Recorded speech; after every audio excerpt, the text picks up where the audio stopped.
don't blame him. I used to at one stage, but then it dawned on me that everybody that was there gave him the power to maintain that course. And if you're given the right to go down that direction by all those that are following, all those who think likewise, then that's the course you stay. But to see a lot of my family and friends die in there, children growing up without their parents, families who have been broken up, whole families who have died, all I saw was that their will to think consciously away from that environment would have made a huge change. In New Zealand, Camp David was also gathering weapons for Judgment Day. But former members believe 2 police raids and confiscations of stockpiled weapons helped avert a Waco-like siege for the God Squad. If it had a bit more focus like the chap at Waco did, it could distinctly have happened. He showed us a tape of Koresh at one stage and said we might have to defend this place, and that was not what most of us wanted to do. I sit back and I say, thank God, because we could have done it. I think we could have easily done it. In extreme cases, a cult can be a danger to society. But most often, the real danger is to its own people. Followers say that after a cult has hooked you in, mind control techniques make it extremely hard to leave. We didn't just leave, we had to actually escape. You've actually sold your soul to someone else. He raped her and then said, if you tell anybody, I'll take you up to the hills and kill you. If you want to break someone, sexual abuse appears to be the way to do it. Feels a bit like being fed to the wolves. It's really hard.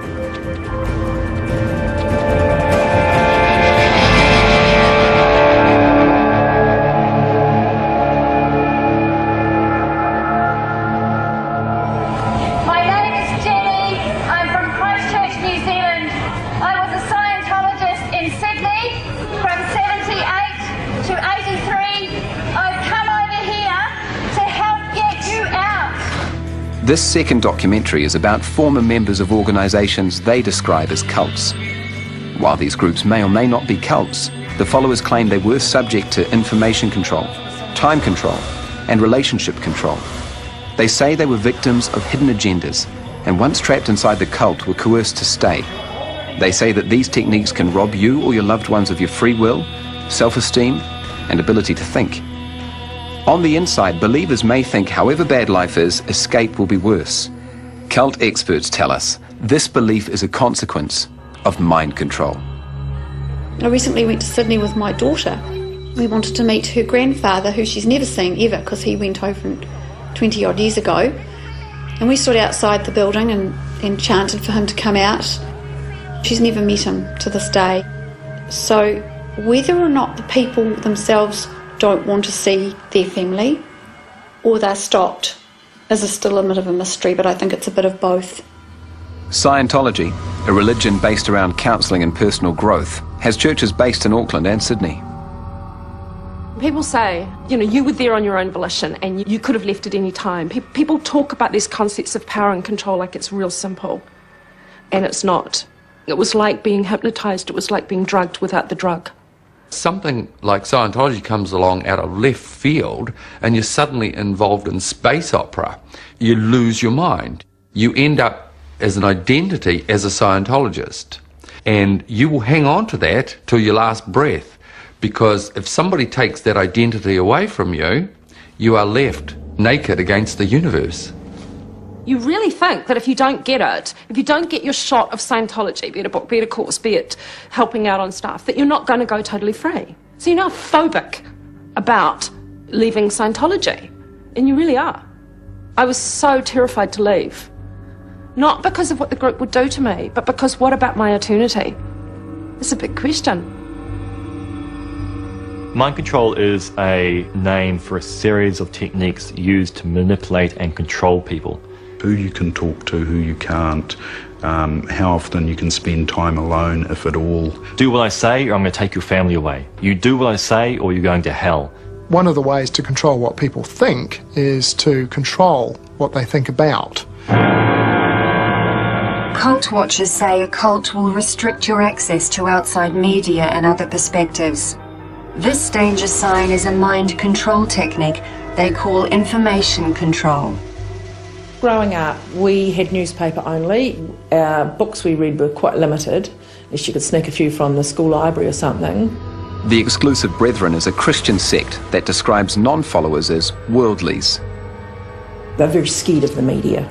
It's evil, there's pornography, there is all sorts of dreadful things happening out there. I always thought if I came close like a TV, the devil would start speaking to me through the TV. That's why I never went near them, I was just too scared.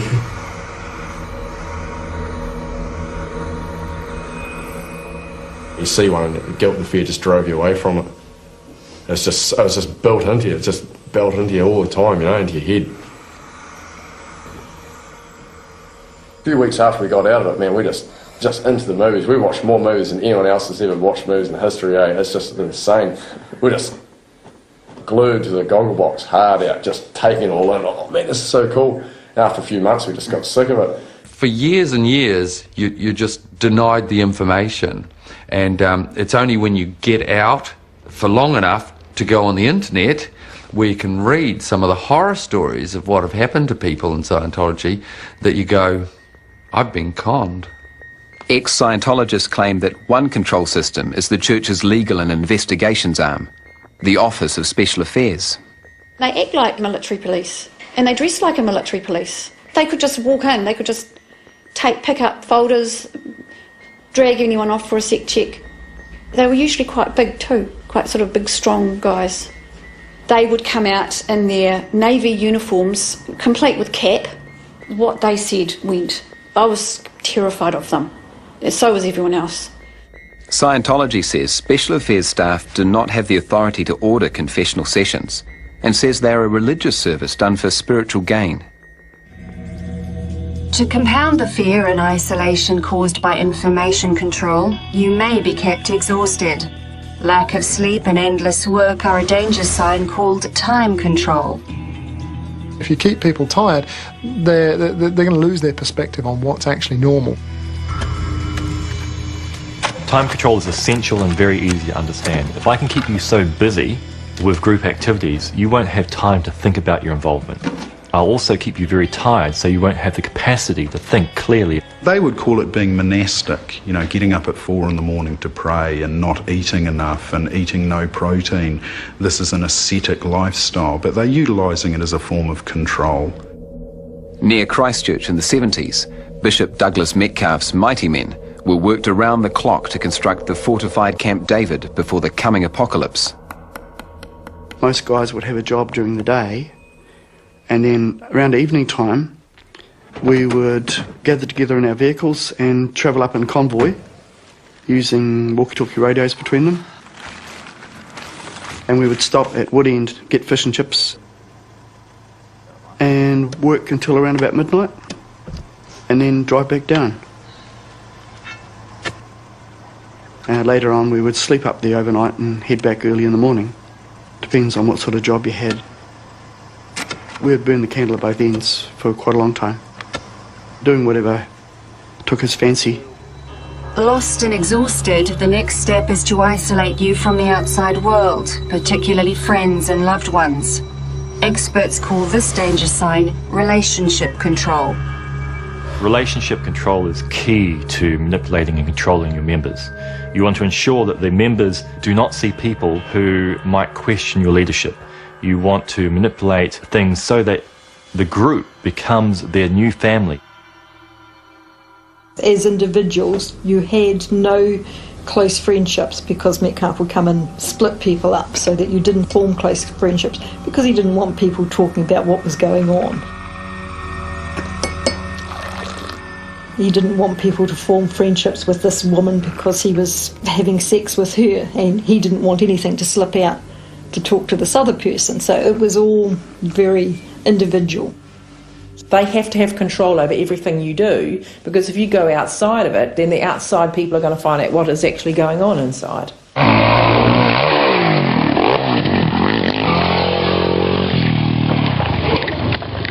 Yeah, stuck the flip. How do you feel, man? Yeah, bitch. Yeah. We're all into motocross and all that. We've all got dirt bikes, and we never used to be allowed to do that in there.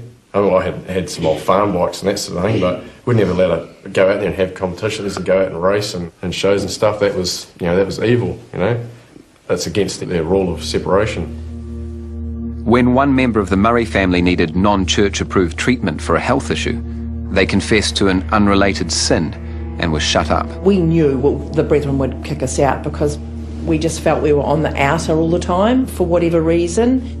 So they did. They shut us up, which is like being suspended.